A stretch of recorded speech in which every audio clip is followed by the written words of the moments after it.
The Lord be with you and with your spirit.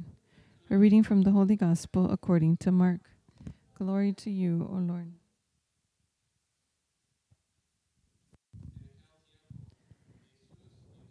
When Jesus and his disciples arrived at Bethsaida, people brought to him a blind man and begged Jesus to touch him. He took the blind man by the hand and led him outside the village. Putting spittle on his eyes, he laid his hands on the man and asked, "Do you see anything?" Looking up, the man replied, "I see people looking like trees and walking."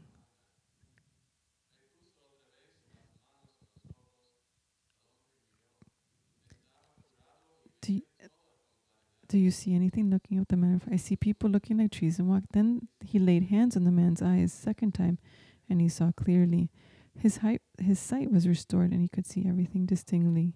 Then he sent him home and said, "Do not even go into the village." The Gospel of the Lord. Good afternoon, everyone. We contemplate the heart of Jesus, the Good Shepherd. And today, perhaps we can say the heart of Jesus, the Good Confessor. A man who's blind. And blindness biblically means sin. In a strong way in the gospel, original sin. This man doesn't have the capacity to see now, but as we have learned, he understands that he's a tree. Therefore, he can see in the past. So he lost the capacity to see, like man in original sin. And to help this man, this blind man, Jesus takes his hand because he can't walk without help. And walking outside the town, a place outside the town, Jesus begins to speak with the man. It's like entering the confessional with Christ. We can't see because of sin, but Jesus, through the priest, takes us by the hand so that we can begin to listen to his voice and open the heart towards his grace. Jesus places a little bit of saliva on the eyes, which is an image of Genesis chapter 2. This air, divine air, with dust.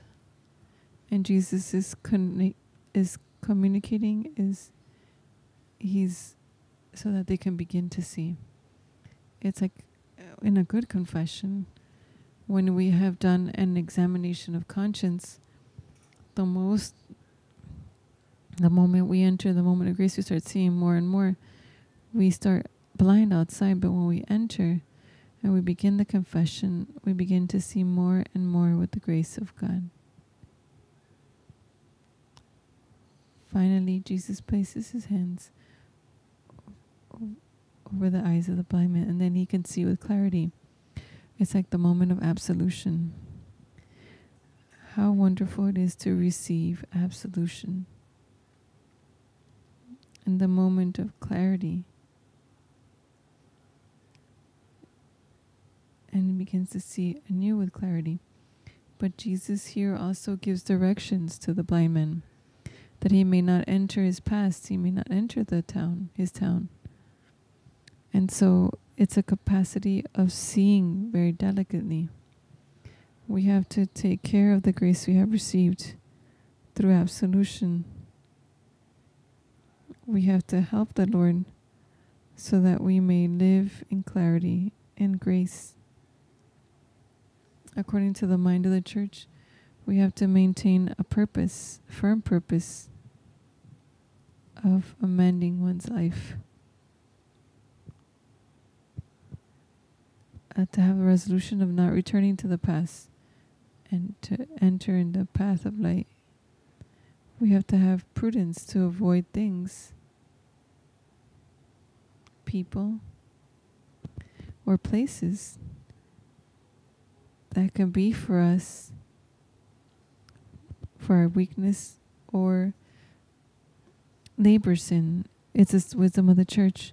So leaving the confessional, we don't want to return like we don't want to maintain this very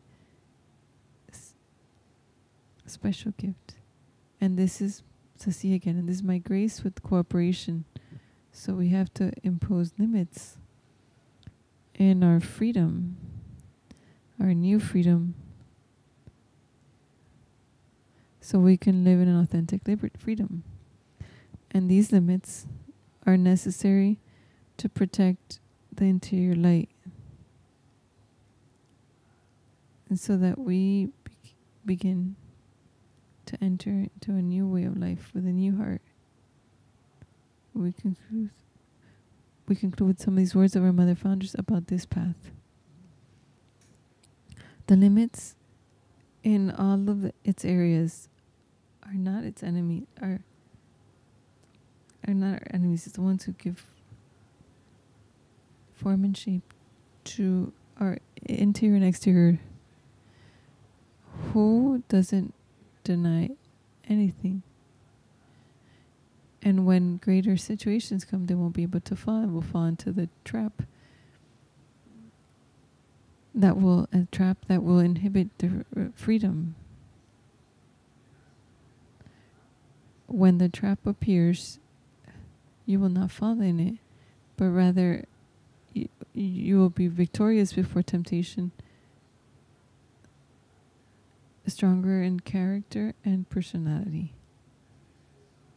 That is, leaving the confessional